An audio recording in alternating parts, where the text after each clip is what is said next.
गायत्री महामंत्र एक बार मेरे साथ दोहराओ।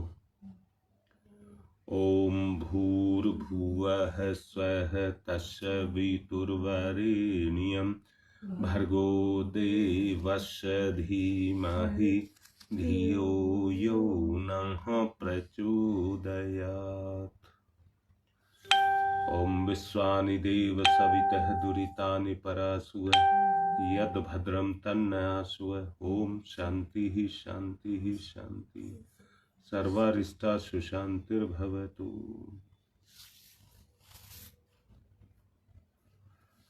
साधना का मार्ग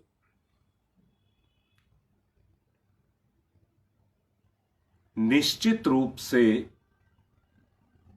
कठिन मार्ग है।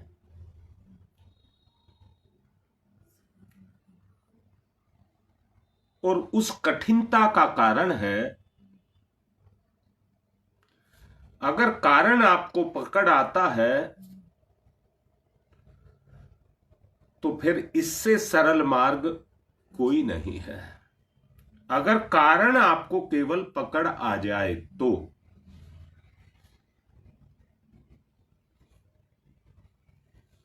और वो कारण है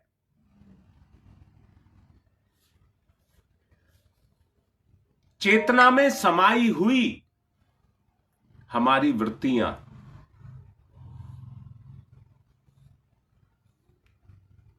शोक मोज के लिए कोई आदमी अगर किसी कर्म को करता है तो शुरू शुरू में तो उसका शोक माने रुचि, शोक माने गम नहीं, रुचि, उसके कारण वो उसको करता है। ये दुनिया बड़ी जटिल है। ये दुनिया बड़ी जटिल है। कर्म के सिद्धांत बड़े अटल हैं। एक बार शोक मोज के लिए आपने कोई काम किया तो वो एक ही बार में आपके चिंतन और व्यवहार में प्रवेश कर जाएगा। और जब वो प्रवेश कर जाएगा, वृत्ति यानी कि व्यवहार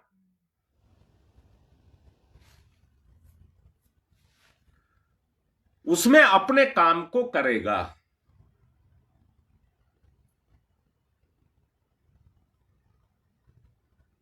उसका निकालना बहुत आसान नहीं है। उसका निकालना बहुत आसान नहीं है।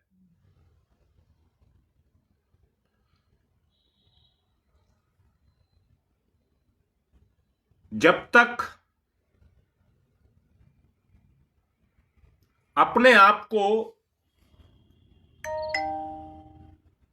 साधा ना जाए और पूर्ण निश्चल भाव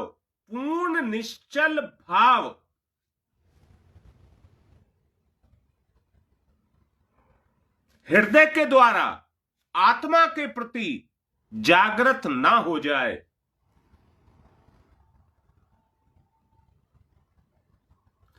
पूर्ण निश्चल भाव हृदय के द्वारा आत्मा के प्रति जागृत ना हो जाए,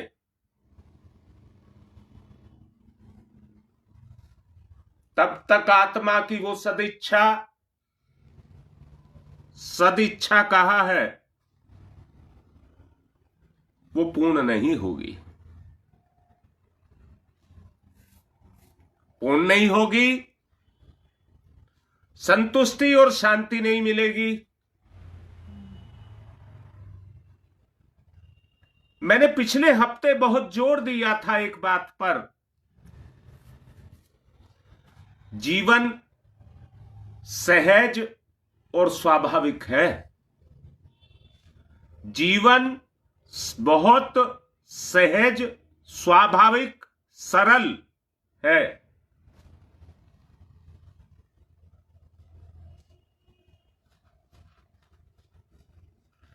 जितनी बनावट लाई जाएंगी,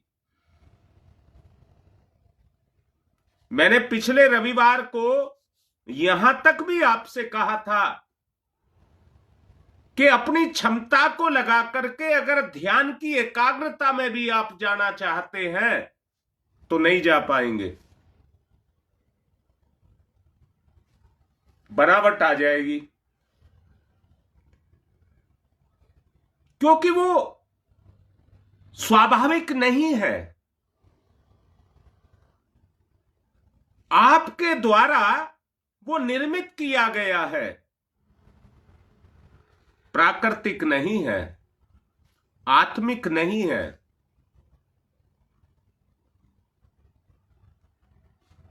जब प्राकृतिक भाव आपके अंदर काम करेंगे तो वो आपको निश्चल भाव से, जिसमें कोई छल कपट ना हो, आपको आगे गति देंगे।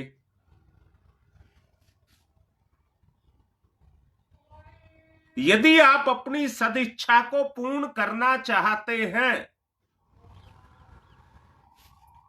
तो अंतरंग की महानता को जगाना होगा। अंतरंग की महानता को जगाना होगा।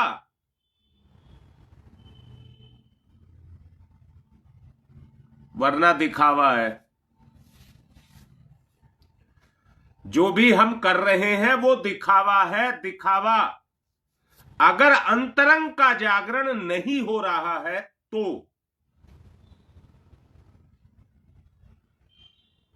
हाँ रीता, बिल्कुल बात ठीक कह रही है। इसी से समर्पण का भाव आएगा। और एक बात कह रहा हूं मैं आपको, मन को लगा लेना और हृदय से गति करना। जब इन वृत्तियों के विरुद्ध आप अपने मोर्चे को खोलेंगे तो आपके अपने भी उसी स्वभाव में ढले होंगे और वो आपका विरोध करेंगे।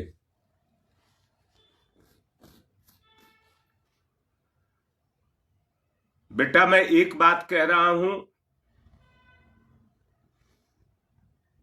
आज के समय पर सुख प्रधानता लिए हुए है। योगेश, समझ लो बेटा बात को जो मैं कह रहा हूं।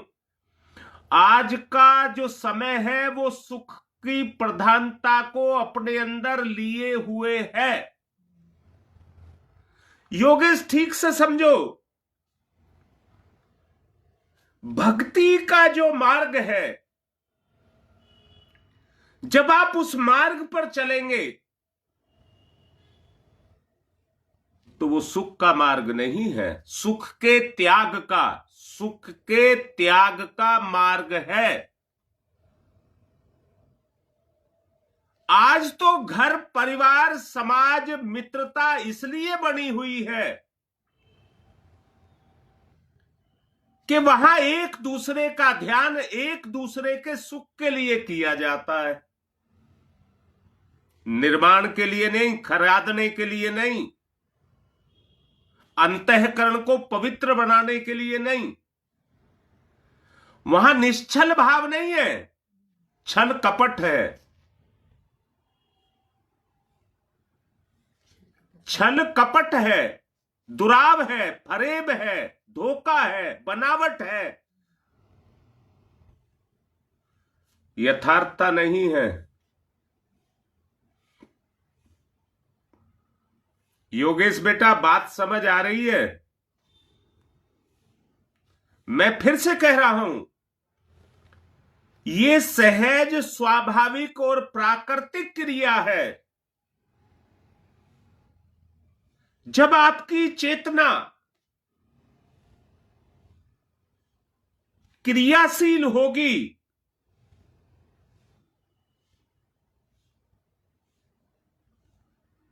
तो आपके दोष और दुर्गुणों को सहज रूप में, जैसे अग्नि को कबाड़ में रख दिया जाए, वो उसके तिनके अपने आप जलाना शुरू कर देती है।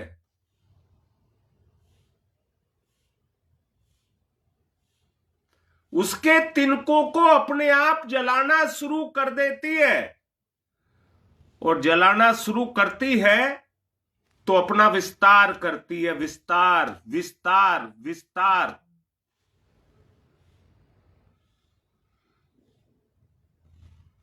मन अपना विस्तार कर रहा है, आत्मा का कितना विस्तार हुआ?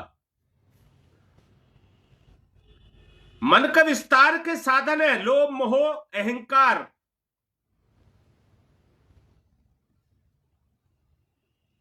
इतने प्रचंड हथियार उसके पास हैं।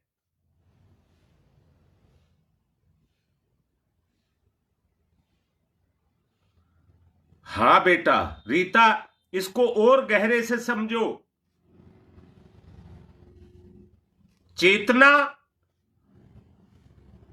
चैतन्य और जागृत। चेतना, चैतन्य और जागृत, तीन शब्द बोले बेटा।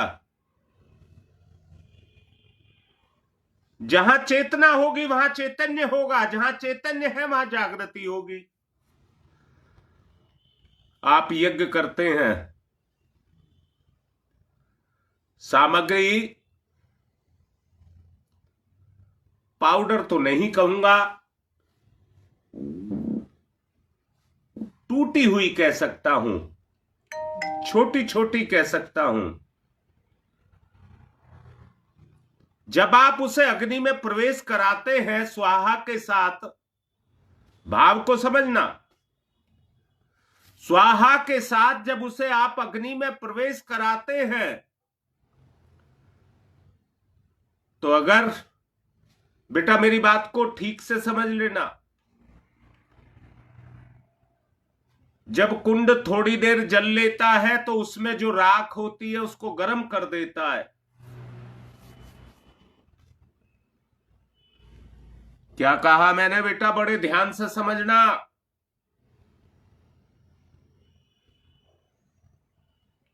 जब उसमें जाकर के आपकी सामग्री पड़ती है तो तुरंत जल उठती है। बेटा भाव को ठीक से देखना। कुंड बहुत जोरों से जल रहा हो तो फिर तो वो जलन हटाती है उसको, परंतु कुंड की राख अगर गर्म हो गई है, अग्नि में परिवर्तित होने लग रही है, तो उस राख में जब आहुति आप देते हैं, एक आवाज करती है चटर चटर की, और तुरंत डाली गई सामग्री भभक करके जलने लग जाती है। मैंने क्या कहा है? भभक करके जलने लग जाती है। बेटा भेद को समझेंगे, अगर भेद समझ नहीं आए तो बेकार हो जाएगा, बात समझ नहीं आएगी।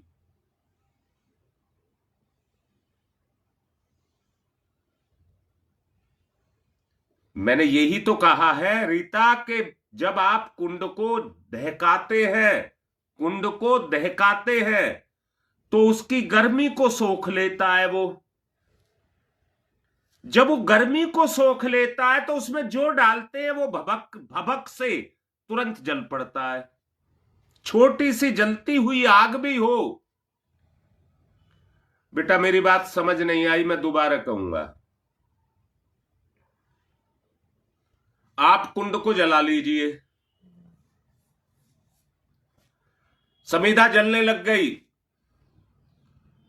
और जल करके दहकने लग गई। अब उसमें से लपटें नहीं उठ रही, अब उसमें से लपटें नहीं उठ रही, पर दहकी हुई है। जैसे ही आप उसमें सामग्री स्वाहा करके डालेंगे, तुरंत लपटें एकदम से उसमें जागृत हो जाएंगी। बोलो बेटा, मेरी बात ये समझ आ रही है? नहीं आ रही? नहीं आ रही तो फिर बताऊंगा। एक अग्नि तो वो है, आपने ढेर सारी समीधा लगा दी, वो तो समीधा जल रही है, सामग्री नहीं। सामग्री तो इसलिए जल रही है कि समीधा में इतनी लपट है।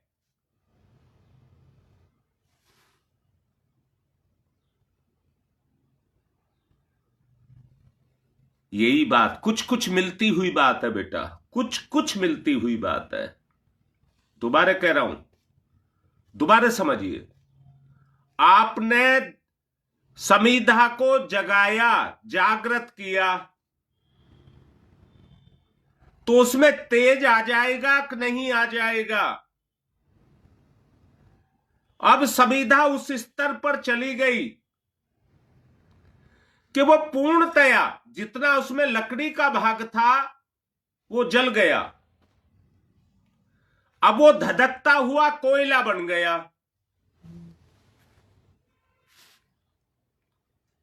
जब उस कोयले के ऊपर जाकर के सामग्री पड़ेगी, तो तुरंत उसमें से चटर चटर की आवाज आएगी और वो तुरंत भभक करके जलने लग जाएगी, उसमें से लपटें उठने लग जाएंगी। वहां लकड़ी जलाना उद्देश्य नहीं है। यज्ञ करने का मतलब है लकड़ी जलाना नहीं है। सामग्री के माध्यम से हमें अपने पापों को जलाने का और सहज सहज स्वाभाविक तरीके से उसको जलाना है।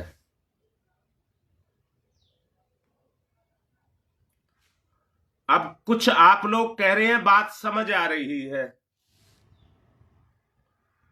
जब आपका अंतःकरण जागृत हो जाए,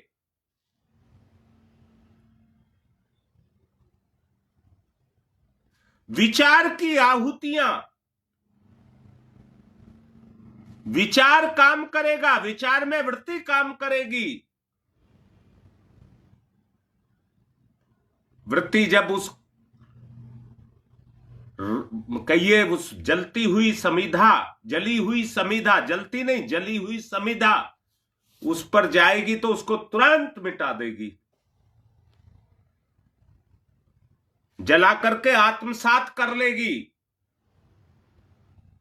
चबा देगी, मिटा देगी। अग्नि तत्व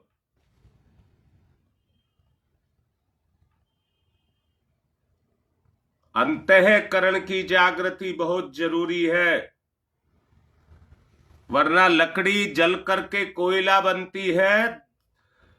जो प्रभाव है वायु का प्रभाव, उसके अंदर जो पानी है वो उसको तुरंत राख बनाना शुरू कर देता है।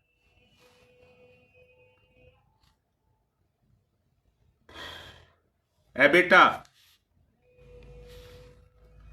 राख में भी आहुति दी जा सकती है। क्या फायदा होगा? राख में आहुति देने से क्या फायदा होगा?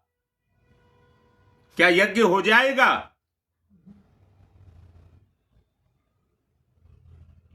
यज्ञ करना है तो वो तेज चाहिए।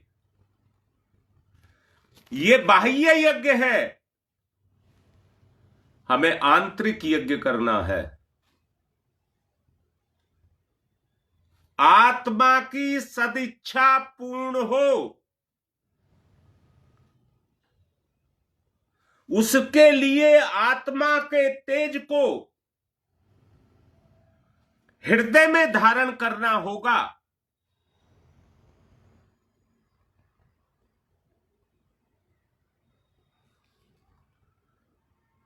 जो अंतरंग की महानता को जगा करके, जो अंतरंग की महानता को जगा करके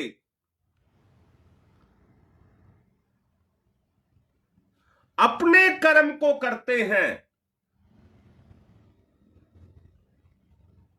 यही कह रहा हूं बेटा, जो अपने अंतरंग की महानता को जगा करके कर्म को करते हैं। योगेश से एक बात कहूंगा, जो कर्म किए, जैसे शमशान घाट में शरीरों का संस्कार किया जाता है, उनकी राख पड़ी रहती है, ऐसे ही कर्मों की राख, कर्मों का प्रभाव,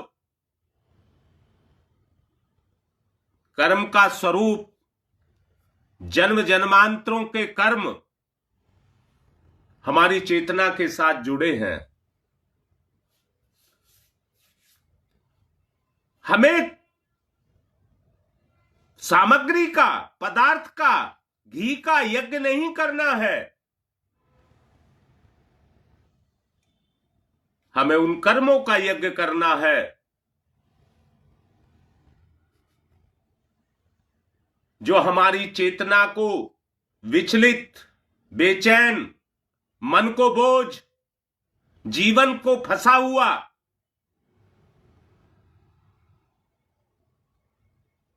कर्मों से जकड़ा हुआ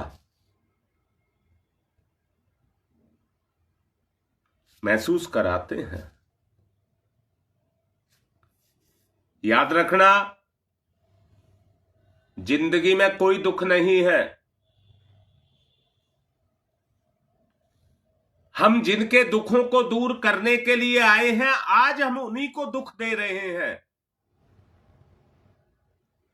जिनके दुख हमको दूर करने चाहिए थे, आज हम उन्हीं को दुख दे रहे हैं।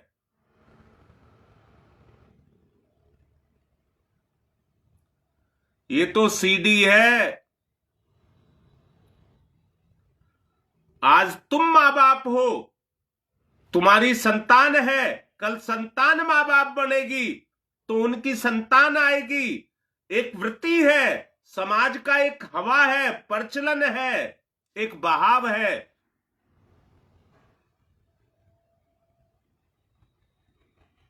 आज हम किसी को सता रहे हैं, अपने लिए तैयार रहें, अपने लिए तैयार रहें, वरना अपने अंतरंग की उस अग्नि को जागृत करें, जिसमें हम उन अपने दुष्कर्मों को स्वाहा कर सकें।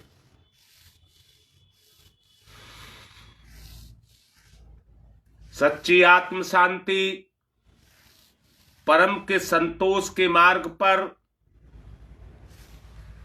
अगर हम बढ़ना चाहते हैं तो उसके लिए और कोई रास्ता नहीं है। सहज, स्वाभाविक, सरल,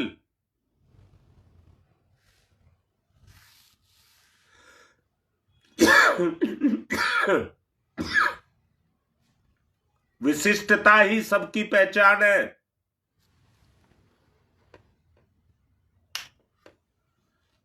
विशिष्टता ही सबकी पहचान है। आपकी विशेषताओं ही आपकी पहचान है। लकड़ी की पहचान नहीं है। जब उसमें चेतना उतर जाती है और वो चैतन्य हो जाती है, तब उसकी पहचान होती है। उसके अंदर जो कुछ भी छुपा है, खुशबू या बदबू, उसको अपने अंदर से निकालती है। खुशबू निकालती है तो महकाती है, बदबू निकालती है तो गंदगी फैलाती है।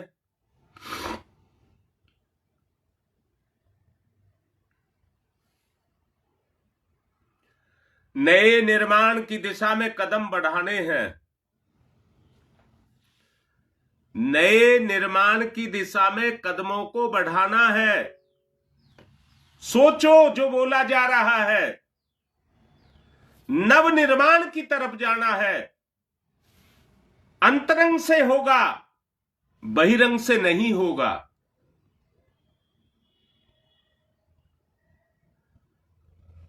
बहिरंग से केवल संयम साधा जा सकता है। विचार फिर भी उठेंगे, अंतरंग की गर्मी से ही उनको नष्ट किया जाए।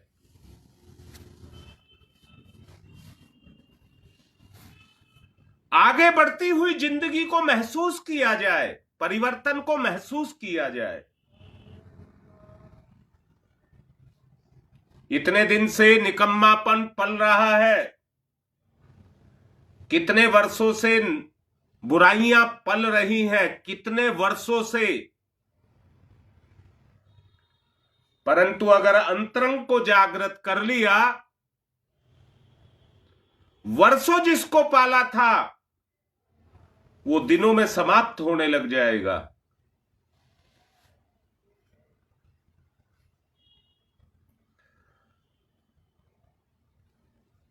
एक बात कहूंगा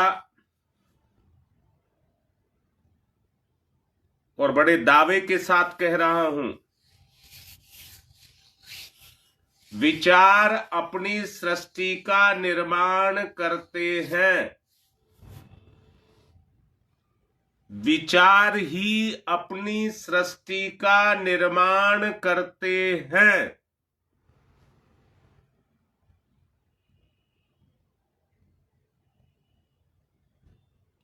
आप अपनी चेतना की वृत्ति, चेतना के अंदर छुपी हुई वृत्ति को देखिए।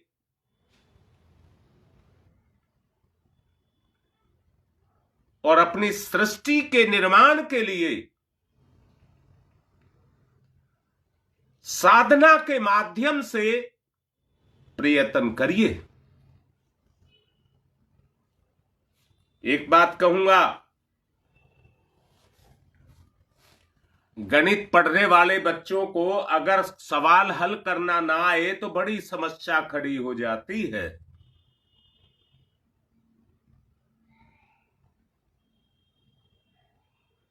बड़ी समस्या खड़ी हो जाती है। पर जब सोच से, समझ से सवाल समझ आ जाता है और होने लग जाता है तो वही उसे आनंद आने लगता है, जोश उभरता है। और ऐसा जोश उभरता है कि कहता सारे हल कर दूंगा, सारे हल कर दूंगा। इसलिए साधना के माध्यम से अपनी अंतरंग की चेतना को जागृत करें।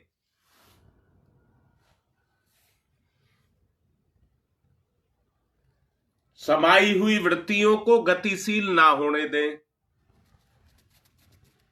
स्वभाव में समाई हुई गतिविधियों को, प्रवृत्तियों को क्रियाशील ना होने दें।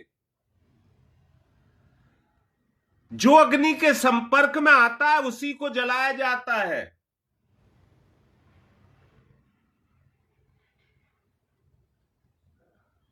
जी,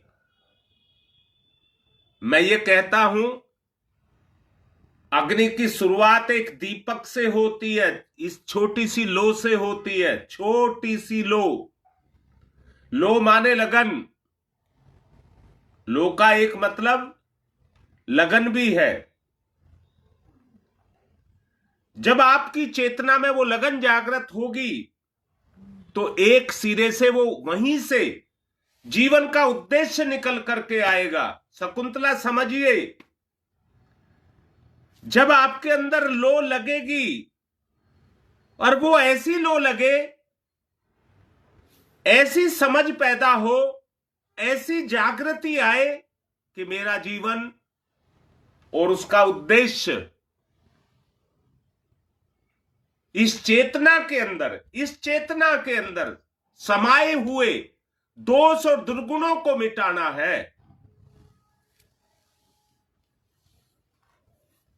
आप बड़बड़ करके सारा दिन जप करते रहिए, सारा दिन ध्यान करते रहिए, वो केवल औपचारिकता पूरी रह जाएगी। मैं पूछता हूं, मेरा एक सवाल है, सब जवाब दे, सबको कह रहा हूं सब जवाब दे। किसी के घर में आग लग गई है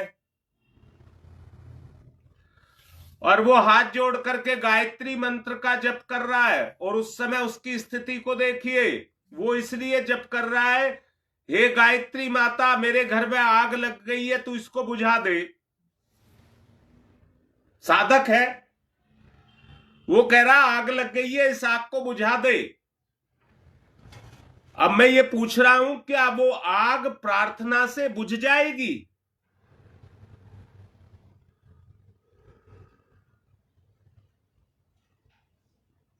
अरे उस समय तो जो आग के विपरीत है, पानी, जो आग को बुझाता है पानी, वो ही चाहिए। तो उस समय पानी का इंतजाम करना है। अगर आपको ये बात समझ आ गई, जागृति माने अगर आपको ये बात समझ आ गई कि मेरा जीवन बर्बाद हो रहा है,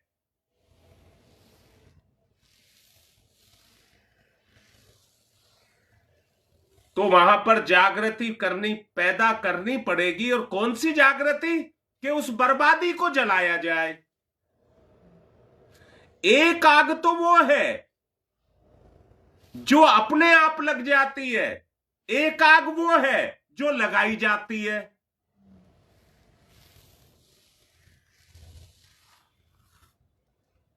अब मैं यही कह रहा हूं, आप बताओ क्या साधना केवल इससे हो जाएगी कि आप जप कर रहे हैं, ध्यान कर रहे हैं?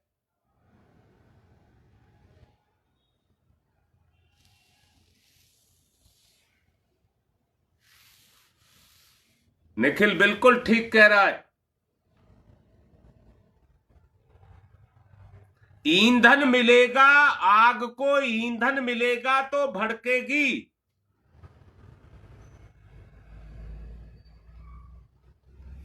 और इस चेतना के अंदर लोभ मोह अहंकार रूपी अगर ईंधन उसको डाल रहे हो बुझाने के लिए, सच बताओ, गरीबी को मिटाने से गरीबी बढ़ती है, क्योंकि मन की गरीबी है। जो फक्कड़ है, जो अपने को मानता ही नहीं है, सहज रूप से, बनावटी नहीं, जो कहता है मेरे पास परमात्मा का रूपी धन है, परमात्मा है मेरे पास साथ, जो सब कुछ है जिसके पास, जो सबको देता है, मेरे साथ वो है, तो मुझे किस चीज की जरूरत रहेगी?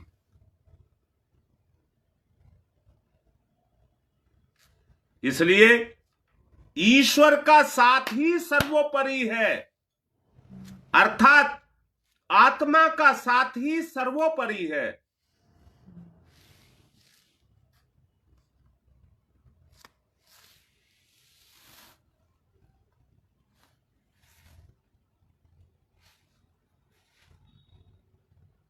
बेटा अगर बात समझ आ रही है तो काम बनता है,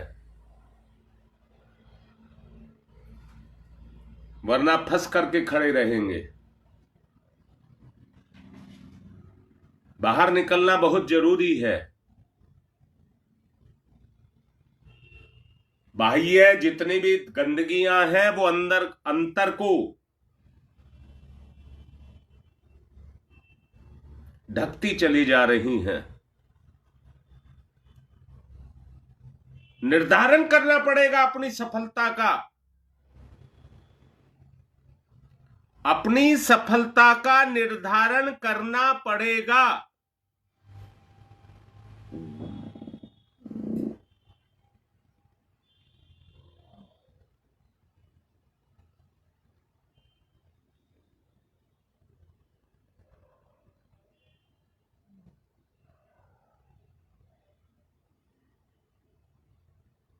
देख लीजिए बेटा, और कोई रास्ता नहीं है। जलाइए आग, जलाइए उस तेज को, आंतरिक गति करिए, अंतर की गति करिए।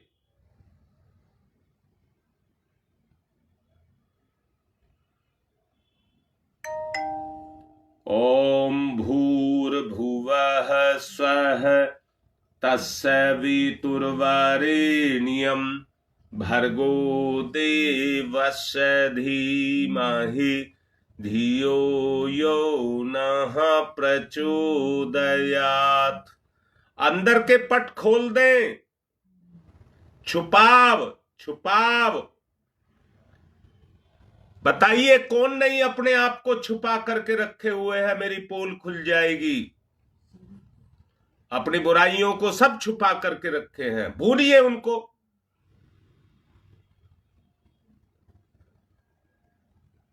ओम भूर्भुवः स्वः तत्सवितुर्वरेण्यं भर्गो देवस्य धीमहि धियो यो नः प्रचोदयात्। ओम भूर्भुवः स्वः तत्सवितुर्वरेण्यं भर्गो देवस्य धीमहि धियो यो नः प्रचोदयात्।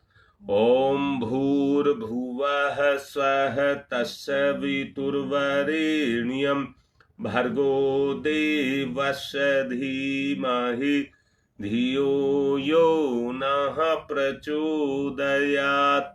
ओम भूर्भुवः स्वः तत्सवितुर्वरेण्यं भर्गो देवस्य धीमहि धियो यो नः प्रचोदयात्।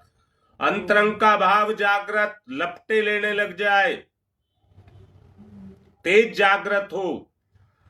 ओम भूर्भुवः स्वः तत्सवितुर्वरेण्यं भर्गो देवस्य धीमहि धियो यो नः प्रचोदयात्।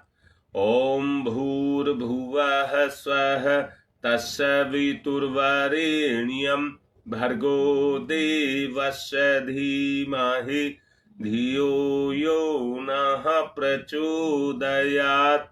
ओम भूर्भुवः स्वः तत्सवितुर्वरेण्यं भर्गो देवस्य धीमहि धियो यो नः प्रचोदयात्।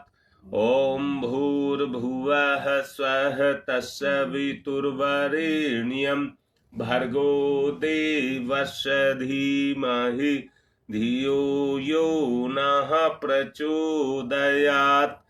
ओम भूर्भुवः स्वः तत्सवितुर्वरेण्यं भर्गो देवस्य धीमहि धियो यो नः प्रचोदयात्। ओम भूर्भुवः स्वः तत्सवितुर्वरेण्यं भर्गो देवस्य धीमहि धियो यो नः प्रचोदयात्।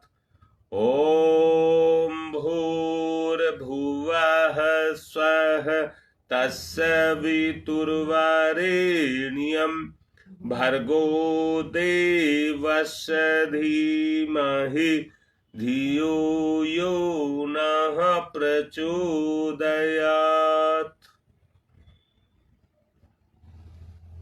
अभी मार्च के आसपास होली आएगी।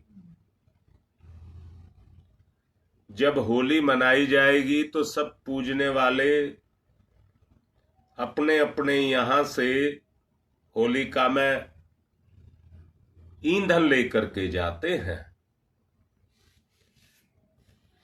और सामूहिक रूप से उसको जलाते हैं। उसके साथ में पूजन का विधान जोड़ा हुआ है, जो भावना से किया जाता है। हम बाबा राम की तरफ जाते हैं, इनके यहां पर हमने देखा गंगा दशहरा पर इनके यहां खेतों में जगह जगह आग जलाई जाती है। शाम के समय दिन छिपते के साथ ही आग जलाई जाती है। वो खेत की जो गंदगी है उसको इकट्ठा करते हैं और सब शाम को सामूहिक रूप से अब अपने खेत में आग जलाते हैं, उस गंदगी को जलाते हैं। ऐसी ही एक परंपरा जो हम सबकी भावना से सामूहिकता के रूप में जो जागृत की जा रही है, सब अपने अपने पाप कर्मों की होली जलाएं। वो तभी हो सकता है जब अंतरंग, मैंने कहा है, चेतना से चैतन्य, चैतन्य से जागृति, तब आएगी जागृति, तब आपको ये सब समझ आएगा। सब साधना से सफलता का क्या मतलब है। ऐसे तो बताते रहेंगे तो समझ नहीं आएगा। बेटा ये परीक्षण भी तभी होगा जब साधना होने लग जाएगी, पाप कर्म मिटने लग जाएंगे, सत्प्रवृत्तियां जगने लग जाएंगी। तो जब आग में झोंका जाएगा तो आपको पता लगेगा, देखिए ईंधन जा रहा है, अपने आप जल रहा है, अपने आप जल रहा है। तब आपको ये पता लगेगा। आज की बात को यहीं पूर्ण कर रहा हूं। बहुत प्रयास करना सहजता का, सफलता जरूर मिलेगी। बनावट दिखावट अगर रही तो नहीं मिलेगी। फिर तो राख में आहुति दे रहे हैं, आग में नहीं। आज की बात समाप्त।